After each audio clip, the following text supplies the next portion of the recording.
नमस्कार दोस्तों, आज की कहानी है मैं तो ससुराल और मायके दोनों से गई।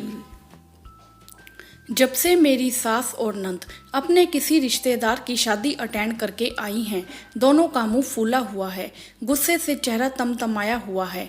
दोनों का यह रूप देख मैं झटपट सारा काम निपटा रही हूँ ताकि उन्हें बोलने का मौका ना मिले, क्योंकि अक्सर देखा है काम के बहाने कहीं और का गुस्सा मुझ पर उतार देती हैं। मैं रजनी, शादी को अभी 6 महीने ही हुए हैं। मेरे घर में पूरे 7 लोग हैं। हम दोनों पति पत्नी, सास ससुर और एक शादीशुदा नंद और उनके 2 बच्चे।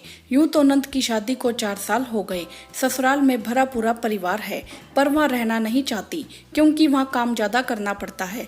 सास ससुर की सेवा करनी पड़ती है, इसीलिए सासू माँ रहने नहीं देती। उन्हें लगता है कि उनकी सुकुमारी बिटिया रानी ससुराल के काम झेल नहीं पाएगी। इसीलिए शादी के बाद बस कुछ महीने ही ससुराल में रही, उसके बाद यहीं रहती है। दामाद जी आते जाते रहते हैं। पिछले साल ही जुड़वा बच्चों की माँ बनी है। सास ससुर ने एक बार फिर कहा क्या बहुत जिद किया, अब आ जाओ बहू, हम भी अपने पोते पोतियों के साथ खेलें।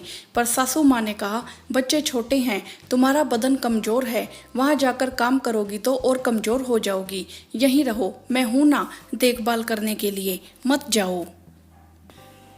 बच्चे पल बढ़ जाएंगे फिर जाना। माँ की बात सुन जाने को राजी नहीं हुई।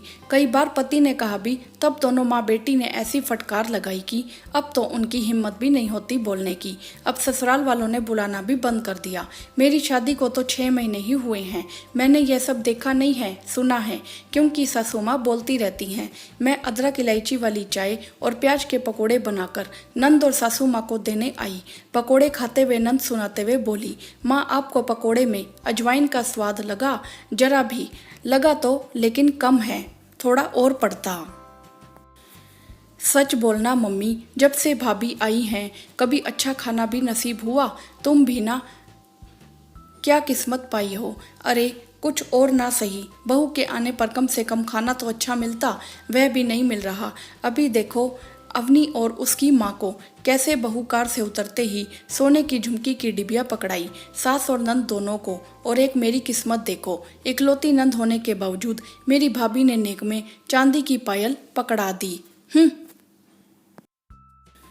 अब समझ आया गुस्से का असली कारण। बेटा यह तो देने वाले की इच्छा और हैसियत पर निर्भर करता है। वैसे अवनी की भाभी इकलौती संतान है अपने माँ बाप की, ऊपर से दिलदार भी, और तुम्हारी भाभी 4 बहनें हैं तो कहाँ से देंगे? फिर औकात भी होनी चाहिए देने की। छोड़ ना, तो क्यों परेशान होती है, मैं हूँ ना। अरे तुम मेरी इकलौती बेटी हो, जिस चीज़ पर हाथ रख दोगी तुम्हें मिल जाएगी। बोल क्या चाहिए? हाँ मैं बताऊंगी, पर अभी नहीं, बाद में। मैं ये नेक की बातें पिछले 6 महीने में कम से कम सैकड़ों बार सुन चुकी हूँ। गुस्सा तो बहुत आया, मन हुआ मुंह तोड़ जवाब दूँ, लेकिन अपने गुस्से पर काबू रखकर मैंने ठंडे दिमाग से बात करने की सोची। माँ आपने सही कहा, मेरे पापा की औकात ज़्यादा नहीं है, लेकिन इतनी भी कम नहीं, क्योंकि अगर ऐसा होता तो आज मैं आपके इकलौते बेटे की पत्नी ना होती। फिर नेक देना इस पर भी निर्भर करता है कि सामने नेक लेने वाला कौन और कैसा है। सुनते ही सासू माँ गुस्से में घूरने लगी। वह कुछ बोलती उससे पहले मैं ही नंद की ओर मुखातिब हुई। दीदी आपको तो नेक लेने का हक भी नहीं, फिर भी मैंने चांदी की पायल दी, वह क्या कम है? वैसे देखा जाए तो नेक मुझे मिलना चाहिए आपसे। चांदी की पायल आपको बहुत लगता है तो रख लीजिए, मुझे वह भी नहीं चाहिए। और ऐसे कैसे नेक आपको मिलना चाहिए? छोटी तो मैं हूँ आपसे, तो छोटी नंदों को बड़ी भाभी से नेक मिलना चाहिए ना।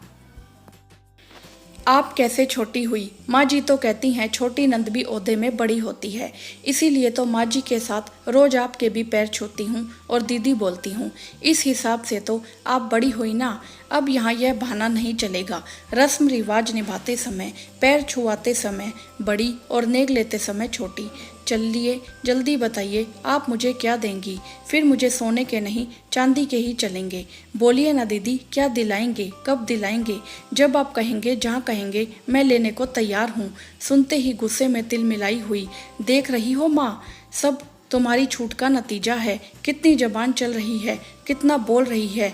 एक मैं हूँ जो आज तक अपनी सास से ऊंची आवाज में बात भी नहीं की। अरे दीदी, आप बात कैसे करोगी ऊंची आवाज में? आप कभी ससुराल में रहेंगे तब ना। माँ भाभी मेरी बेइज्जती किए जा रही है और तुम ऐसे ही चुप रहोगी, कुछ नहीं बोलोगी? अरे यह मेरी बेटी है, जब मन होगा यहाँ रुकेगी। अगर यहाँ पर है तो तुझे क्या समस्या है? तुझे क्यों भारी लग रही है? यह मेरा घर है, तू कौन होती है बोलने वाली? तुमने ज़रूरत से ज़्यादा ढील दे रखी है इसीलिए। अगर आज तुम्हारी जगह मेरी सास होती तो तुरंत घर से निकाल मायके भेज देती। अगर माँ जी मुझे धक्का मार निकालेंगे तो भी मैं नहीं जाऊंगी, क्योंकि शादी के बाद मायके में रहकर माँ बाप को परेशान करने और भाभी का छोटी छोटी चीज़ों के लिए ताना सुनने से अच्छा है थोड़ा सहकर जबान चलाकर ससुराल में रहने में ही भलाई है। नहीं तो हम कहीं के नहीं रह जाते, ना ससुराल के और ना ही मायके के। तुम मुझे ताना मार रही हो भाभी? अरे मेरे माँ बाप के रहते हुए आप कौन होती हैं मुझे ये कहने वाली? और मेरी सास मुझे नहीं बुला रही तो मैं क्यों जाऊँ? आपको क्या पता वह मुझे कितने ताने देती हैं, कितना सुनाती हैं। काम भी कितने अच्छा करो, हर काम में कुछ ना कुछ खोट निकालती रहती हैं। आपकी सास जितनी अच्छी मेरी सास नहीं है। ताना नहीं मार रही हूँ, बस बता रही हूँ। और हाँ, मैं आपको क्यों यहाँ से जाने को बोलूँगी? यह तो आपका ही घर है। बात रही आपकी सास की तो वह बार बार आपको क्यों बुलाएंगी? वह तो आपका अपना घर है, जब मन हो तब जाकर रहिए। और किसी की भी सास माँ जैसी नहीं होती। मेरी सास आपको अच्छी लगती है क्योंकि वह आपकी माँ है। मेरी जगह कभी अपने आप को रख कर देखिएगा, फिर समझ में आएगा। बात ज़्यादा बढ़ने लगी, इसीलिए मैंने वहाँ से चुपचाप अपने कमरे में जाने में ही भलाई समझी। सासू माँ पीछे से बोलती रह गई। आज आने दे, रवि को सब बातें बताती हूँ। बहुत ज़्यादा जबान चलने लगी है इसकी। सच में मैंने इतनी सारी बातें बोल दी, पता नहीं इनके ऑफिस से आने के बाद क्या होगा। लेकिन यह देर रात को आए तो सासू माँ कुछ बोली नहीं। फिर भी मुझे रात भर नींद नहीं आई। अगली सुबह उठी तो देखा नंद अपना बैग पैक कर खुद और बच्चों को भी तैयार कर बैठी है। देखते ही मेरे हाथ पैर ठंडे हो गए। दीदी, आप कहाँ जा रही हैं? तभी सासू माँ भी निकली। अरे तू कहाँ जा रही है? माँ ससुराल जा रही हूँ। अरे क्यों जा रही है? इसके कहने पर जाएगी। यह कौन होती है? इसके बाप का घर है क्या? मेरा घर है, तू कहीं नहीं जा रही। रख सामान अंदर। हाँ दीदी, मत जाइए, माफ़ कर दीजिए, गलती हो गई।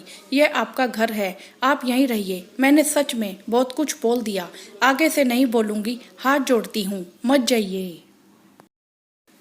सबकी बातें सुन पति देव भी उठकर आ गए। अरे क्या हो रहा है? और तू कहाँ जा रही है बहन? भैया मैं अपने ससुराल जा रही हूँ। लेकिन अचानक क्यों? यह तुम्हारी बीवी है ना, कैंची के जैसे जबान चलाती है। इसके रहते कोई शांति से रह सकता है? फिर सासू माँ ने सारी बात बताई। सुनकर चुप हो गए। मैं एक बार फिर रोकने लगी। नहीं भाभी, मुझे मत रोको, जाने दो। और तुम्हें माफ़ी मांगने की ज़रूरत नहीं है। तुमने भले ही कल गुस्से में कहा या ताना मारा, लेकिन तुम्हारी बातों ने मेरी आंखें खोल दी। मैं रात भर नहीं सो पाई।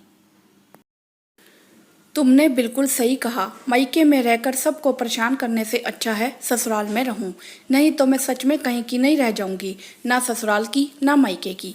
पति के मन से भी निकल गई। सास ससुर भी नहीं पूछते। और पिछले 6 महीने मैंने तुम्हारा भी कितना दिल दुखाया। अगर अभी नहीं सुधरी तो मैं ससुराल और मायके दोनों से गई। मैं बिल्कुल नाराज नहीं हूँ, मुझे ससुराल जाने दो।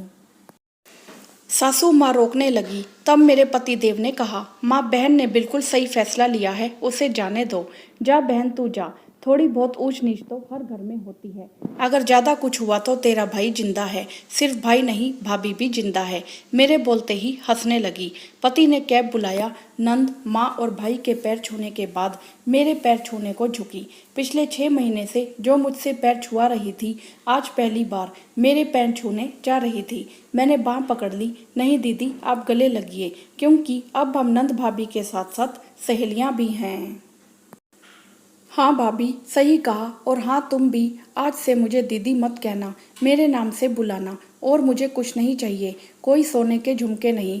अगर तुम चाहो तो चांदी की पायल भी रख लो, पर तुम अपना साथ बनाए रखना और इसी तरह मेरी गलतियों से मुझे अवगत कराती रहना। चलती हूँ, अपना और माँ का ध्यान रखना। और माँ तुम भी भाभी को कुछ मत कहना। तुम्हें बहुत अच्छी बहू मिली है, सारी बातें भूल जाओ और आज फिर तुम दोनों अच्छे से रहो। मैं चलती हूँ। और इसी तरह नंद अपने ससुराल को चली गई। आज वह अपने ससुराल में खुश है और मैं भी। हाँ तो दोस्तों, क्या भाभी ने अपनी नंद को सही राय दी? आपकी इस विषय में क्या राय है? आप हमें कमेंट करके जरूर बताएं।